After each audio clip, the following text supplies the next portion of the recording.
বন্ধুরা, দিনকে দিন ওজন বেড়ে যাচ্ছে, ভুঁড়ি কিছুতেই কমানো সম্ভব হচ্ছে না। এদিকে আবার ওয়েট লস ডায়েট ফুডগুলো মুখে একদমই রুচছে না। সেক্ষেত্রে আজকে তোমাদের সঙ্গে ডালিয়া দিয়ে ভীষণ মুখরোচক একটা রেসিপি শেয়ার করছি, যেটা ভীষণ স্বাস্থ্যকর, বাড়ির বাচ্চা থেকে বয়স্ক প্রত্যেককে সার্ভ করা যাবে আর খুব কম সময়ের মধ্যে তৈরি করে নেওয়া যায়। তো এর জন্য আমি 1 কাপ পরিমাণ ডালিয়া ফার্স্টে একটু ড্রাই রোস্ট করে নিচ্ছি। এতে করে এর মধ্যে সুন্দর একটা ফ্লেভার আসে এবং খেতে ভীষণ ভালো লাগে। তো ডালিয়াটাকে আমি মিনিট 2-3 একটু মাঝারি আঁচে ড্রাই রোস্ট করে নিলাম। এর মধ্যে কালার চেঞ্জ হবে না, অথচ সুন্দর গন্ধ বেরোবে এবং বেশ ঝরঝরে হয়ে যাবে। এই পর্যন্ত ভেজে নিয়ে একটা বড় পাত্রের মধ্যে নিয়ে নিলাম। তারপর এর মধ্যে আমি গরম অবস্থাতেই জল দিয়ে খুব ভালো করে 2 থেকে 3 বার জল বদলে বদলে ধুয়ে নিচ্ছি। যে কোনো প্যাকেটজাত খাবার, ডাল, ডালিয়া এই ধরনের খাবারগুলো অতি অবশ্যই খাওয়ার আগে জল দিয়ে ভালো করে ধুয়ে নেওয়াটাই বেটার। এরপরে আমি এর সঙ্গে অ্যাড করে দিচ্ছি যে পরিমাণ ডালিয়া নিয়েছি তার অর্ধেক পরিমাণ সুজি, আর সুজির সমপরিমাণ টক দই এর সঙ্গে আমি অ্যাড করে দিচ্ছি। তার মানে সুজি এবং দইয়ের পরিমাণটা হচ্ছে সমান সমান, আর ডালিয়াটা হচ্ছে সুজির ডাবল। এরপরে আমি যে পরিমাণ ডালিয়া নিয়েছি সম পরিমাণ জল এর সঙ্গে অ্যাড করে দিচ্ছি। দইয়ের ওই কাপটা ধুয়েই আমি জলটা অ্যাড করে দিলাম। তারপরে এর সঙ্গে আমি এখন লবণটা অ্যাড করে দিচ্ছি, তবে তোমরা লবণটা কিন্তু পরের দিকে চাইলে ব্যবহার করতে পারো। দিয়ে সমস্ত কিছু একসাথে খুব ভালোভাবে মিশিয়ে এটাকে মিনিট 4-5-এর জন্য এক সাইডে রেস্টে রেখে দিচ্ছি। তবে তোমাদের হাতে সময় থাকলে 10-15 মিনিটও রাখতে পারো, আর যদি তাড়াহুড়ো থাকে সেক্ষেত্রে 4 থেকে 5 মিনিট রেস্টে রাখলেই হবে। তবে এটা একটু রেস্টে রাখতে হবে যাতে ডালিয়াটা নরম হয়ে যায় এবং জলটা অনেকটাই অ্যাবজর্ব করে নেবে। ঢাকা চাপা দিয়ে এটাকে আমি এক সাইডে রেখে দিলাম। তারপরে এদিকে আমি একটা তাওয়া বসিয়ে নিয়েছি, আর এর মধ্যে দিয়ে নিচ্ছি প্রায় 1.5 চা চামচের মতো সরষের তেল। আর তেলটা ভালো করে গরম হয়ে গেলে ফোড়নে দিয়ে দিচ্ছি কালো জিরে, 1/4 চা চামচের মতো কালো জিরে দিয়েছি, খানিকটা কালো সরষে দিয়ে দিলাম এবং দিয়ে দিচ্ছি গোটা জিরে, যেগুলো প্রত্যেকটাই হচ্ছে আমাদের ওয়েট লসের ক্ষেত্রে ভীষণ হেল্প করে। দিয়ে দিচ্ছি রসুন, আমি 2টো রসুন একদম ছোট ছোট করে পাতলা পাতলা করে কেটে নিয়েছি, সেটা দিয়ে দিলাম। সাথে ওই সমপরিমাণ আদা কুচি করে নিয়ে অ্যাড করেছি। তোমরা এই আদা রসুন এগুলোকে থেতো করেও ব্যবহার করতে পারো। কাঁচা লঙ্কা দিয়ে দিলাম একটা, স্বাদ অনুযায়ী কাঁচা লঙ্কা এখানে ব্যবহার করবে। দিয়ে ফোড়নটা একটু সুন্দর করে ভাজা ভাজা করে নিচ্ছি। এতে করে কি হবে না, খাবারটা বেশ টেস্টি লাগবে এবং দারুণ সুন্দর একটা ফ্লেভার আসবে। জিরো অয়েল রেসিপি আমি এর আগে তোমাদের সঙ্গে অনেকগুলো শেয়ার করেছি। আজকে আমি তেল দিয়ে বানাচ্ছি, কারণ যাদের কিন্তু ওই ধরনের রেসিপিগুলো খেতে অসুবিধা হচ্ছে বা খেতে ভালো লাগছে না, তারা একটু টেস্টি করে এভাবে করেও খেতে পারো। আর আমাদের শরীরের জন্য কিন্তু সামান্য পরিমাণ তেলেরও প্রয়োজন রয়েছে। এরপর এর সঙ্গে আমি পেঁয়াজ, খানিকটা গ্রেট করে রাখা গাজর, খানিকটা গ্রেট করে রাখা বিটরুট দিয়ে দিলাম। দিয়ে সমস্ত কিছু একসাথে একটু এর মধ্যে ফ্রাই করে নিচ্ছি। ফ্লেমটা মাঝারিতে রেখেছি।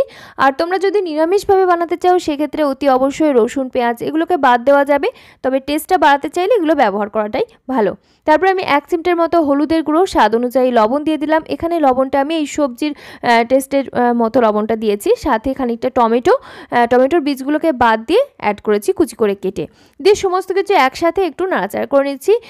এতে করে সবজিটা বেশি একটা গলে গলে যাবে না, এর মধ্যে সুন্দর গন্ধ আসবে, বেশ ভাজা ভাজা মতো সেরকম করে একটা রেসিপিটা তৈরি করে নিচ্ছি। এটাকে আমি ওই জন্য ঢাকা চাপা দিচ্ছি না, বেশি একটা সিদ্ধ করলে এটা খেতে কিন্তু একদম ভালো লাগবে না। আর এখানে আমরা যে সবজিগুলো ব্যবহার করছি এগুলো সবই কিন্তু কাঁচা বা স্যালাড হিসেবে খাওয়া যায়। তো ধনেপাতা অ্যাড করলাম বেশ খানিকটা, দিয়ে ভালো করে নাড়াচাড়া করে ফ্লেমটা অফ করে এটাকে এখন আমি এক সাইডে রেখে দিলাম। তারপরে আমরা যে দই এর সঙ্গে মিশ্রণ ডালিয়া এবং সুজি একসাথে করে মিশিয়ে রেখেছিলাম, সেটা দেখো জলটা কিন্তু অনেকটা টেনে নিয়েছে আর ডালিয়াগুলো ফুলেও গেছে। এই পর্যায়ে এটাকে আমি মিক্সার গ্রাইন্ডার জারের মধ্যে নিয়ে নিচ্ছি আর বেশ ভালো করে ব্লেন্ড করে একটা পেস্ট তৈরি করে নিচ্ছি। তো আমি এখানে ছোটো জারটা ব্যবহার করেছি, ওই জন্য একসাথে পুরোটা দেওয়া যাচ্ছে না, আমি এটাকে 2 বারে ব্লেন্ড করে নিচ্ছি। তো যেহেতু আমরা এটাকে ব্লেন্ড করে নেব সেজন্য এটাকে খুব একটা বেশিক্ষণ ধরে ভিজিয়ে রাখার দরকার নেই, তবে কিছুক্ষণ ভিজিয়ে অবশ্যই রাখতে হবে যাতে ডালিয়াগুলো সফট হতে পারে। তো 2 বারে আমি ভালো করে ব্লেন্ড করে একটা বড় সাইজের মিক্সিং বোলের মধ্যে নিয়ে নিলাম। সাথে 3 থেকে 4 টেবিল চামচ মতো জল মিক্সার গ্রাইন্ডারের জারটাতে বুলিয়ে এর সঙ্গে অ্যাড করে দিয়েছি। দিয়ে দেখো ভালো করে মিশিয়ে নিচ্ছি। মিশ্রণের ঘনত্বটা এরকম একটা মোটামুটি রানি টাইপের হবে, একদম পাতলা না আবার খুব বেশি একটা ঘনও না, এরকম ঘনত্বের একটা ব্যাটার তৈরি হচ্ছে। এই পর্যায়ে যদি তোমাদের মনে হয় লবণ দরকার তাহলে একটু লবণ ব্যবহার করতে পারো। আমি এখানে আর তেমন কিছু মশলাপাতি কিছু ব্যবহার করছি না, তাতে কিন্তু আমাদের রেসিপিটা ভীষণ টেস্টি হবে, কারণ হচ্ছে আমরা এই সবজিগুলোকে একটু ফ্রাই করে নিয়েছিলাম। তো সমস্ত সবজিটা এর সঙ্গে আমি অ্যাড করে দিলাম আর খুব ভালো করে মিশিয়ে নিচ্ছি। তোমরা চাইলে এই সবজিটার ফোড়নে কারি পাতা, ডাল এগুলোও ব্যবহার করতে পারো, সুন্দর লাগবে খেতে সেগুলো মুখে পড়লে। তো খুব ভালো করে মিশিয়ে নিচ্ছি। আর এই পর্যায়ে তোমরা চাইলে ভাজা মশলার গুঁড়ো, চাট মশলার গুঁড়ো কিংবা বিট লবণ এগুলোও ব্যবহার করতে পারো।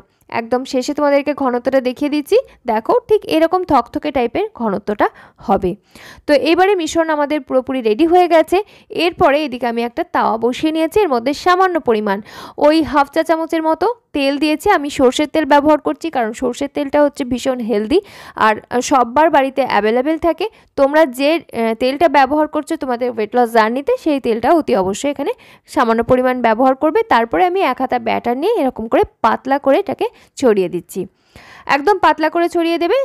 সাইডগুলো যদি মনে হয় এবড়ো খেবড়ো রয়েছে সেগুলোকে সামান্য ব্যাটার দিয়ে এভাবে করে অ্যাডজাস্ট করে নেবে। আর চেষ্টা করবে একটু বেশি পাতলা করে বানাতে, কারণ যতটা পাতলা করে বানাবে ততটাই খেতে কিন্তু এটা মুখরোচক হবে এবং অনেকক্ষণ পর্যন্ত নরমও থাকবে। তো এটাকে আমি একদম পাতলা করে স্প্রেড করে দিয়ে একটু অপেক্ষা করছি, মিনিট 1.5 অপেক্ষা করতে হবে, কারণ ফ্লেমটা আমরা রেখেছি মাঝারিতে। হাই ফ্লেমে দিলে নিচের দিকটা ধরে যেতে পারে আর উপরের দিকটা কাঁচা থেকে যেতে পারে, সেই জন্য ফ্লেমটা মাঝারিতে রেখে এটাকে রান্না করলে খেতে যেমন ভালো হবে, রেসিপিটা কিন্তু ভীষণ সুন্দরভাবে তৈরি হবে। আর এখানে একটা মজার ব্যাপার রয়েছে, আমরা যেহেতু ডালিয়া ব্যবহার করছি, অন্যান্য ক্ষেত্রে কি হয় না, গরম অবস্থায় ভীষণ মুচমুচে থাকলেও ঠান্ডা হলে নরম হয়ে যায়। আর ডালিয়ার ক্ষেত্রে পুরো বিষয়টা উল্টো, গরম অবস্থায় থাকে বেশ নরম আর যখন ঠান্ডা হয় এটা খেতে কিন্তু বেশ মুচমুচে টাইপের হয়, খেতে ভীষণই ভালো লাগে, মুখরোচক হয়। তো এইভাবে করে তোমরা বানিয়ে নিতে পারো। আমি এটাকে উল্টে পাল্টে ভেজে নিচ্ছি আর দেখো ভীষণ নরম কিন্তু একদম তুলতুল করছে আর এটাকে উল্টাতে পাল্টাতেও কোনো অসুবিধা হচ্ছে না, ভীষণ সুন্দরভাবে কিন্তু উল্টানো যাচ্ছে। এই রেসিপিটা যেমন চটজলদি তৈরি করে নেওয়া যায়, খেতে মুখরোচক হয়, বাড়ির বাচ্চা বয়স্ক প্রত্যেকের পছন্দ হবে, এমনকি লাঞ্চ বক্সে দেওয়া যায়, সকালের ব্রেকফাস্ট, রাত্রে ডিনার সব ক্ষেত্রেই খাওয়া যায়। আর পেটও অনেকক্ষণ ভর্তি থাকে, ওজন কমাতেও হেল্প করে, কারণ ডালিয়া তো ভীষণ স্বাস্থ্যকর। তাছাড়াও এখানে আমরা ভীষণ সবজি ব্যবহার করেছি অনেক রকমের, সেই সবজিগুলো প্রত্যেকটার মধ্যেই রয়েছে ফাইবার, মিনারেলস, অ্যান্টিঅক্সিডেন্ট সমস্ত কিছুই রয়েছে। তো সেই হিসেবে এটা কিন্তু প্রচণ্ড হেলদি একটা খাবার, তোমরা প্রত্যেক দিন ইচ্ছে হলে খেতে পারো কিংবা মাঝে মধ্যে বানিয়ে খেতে পারো, ভীষণই স্বাস্থ্যকর। তো একই রকমভাবে দ্বিতীয়টা বানাচ্ছি, আর দ্বিতীয়টার ক্ষেত্রে আমি কিন্তু তেল খুব সামান্য পরিমাণ ব্রাশ করেছি আর উপর থেকে সামান্য একটু তেল দিয়ে দিচ্ছি, এটা খেতে মুখরোচক হওয়ার জন্য। তবে এটা কিন্তু টোটালি অপশনাল, তোমরা যদি এখন আর তেল দিতে না চাও, না দিলেও কিন্তু সুন্দরভাবে তৈরি হবে রেসিপিটি। তো বন্ধুরা, আমাদের আজকের এই রেসিপি তোমাদের কেমন লাগছে অতি অবশ্যই জানিও। যদি ভালো লেগে থাকে একটা ছোট্ট করে কমেন্ট করতে পারো, একটা লাইক করতে পারো। চ্যানেলটি যদি এখনও সাবস্ক্রাইব করা না হয়ে থাকে অতি অবশ্যই সাবস্ক্রাইব করে পাশে থাকা বেল আইকনটা অল করে রেখো, কারণ আমি এরকমই স্বাস্থ্যকর রেসিপি শেয়ার করে থাকি। এরকম স্বাস্থ্যকর রেসিপির সন্ধান পেতে চাইলে অতি অবশ্যই বেল আইকনটা অল করে রেখো, নোটিফিকেশান পেয়ে যাবে খুব ইজিলি। তো সবগুলো আমার তৈরি করে নেওয়া হয়ে গেছে, এখন পরিবেশন করে নিচ্ছি। আর ভীষণই সফট দেখছো গরম অবস্থাতে, ঠান্ডা হলে কিন্তু মুচমুচে হয়, মানে যে খেতে অসুবিধা হবে, টান টান হয়ে যাবে, সেটা কিন্তু একেবারেই না, খেতে মুখরোচক হবে। একবার না বানালে বুঝতে পারছো না বিষয়টা। তো দেখো আমি এটাকে রোল করে নিচ্ছি, একদম ইজিভাবে তৈরি হয়ে যাচ্ছে। তো বন্ধুরা, তোমার আত্মীয় পরিজনদের সঙ্গেও কিন্তু আমার রেসিপি শেয়ার করতে পারো, যাতে তারাও খুব ইজিলি এই ধরনের স্বাস্থ্যকর রেসিপিগুলো বাড়িতে বানিয়ে খেতে পারে। আজকের মতো তাহলে এখানেই বিদায় নিচ্ছি, ফিরে আসছি খুব তাড়াতাড়ি পরবর্তী নতুন কোনো স্বাস্থ্যকর রেসিপির সন্ধান নিয়ে। সকলে খুব ভালো থেকো, সুস্থ থেকো, সাবধানে থেকো আর অতি অবশ্যই বাড়ির সবাইকে ভালো রেখো। ধন্যবাদ।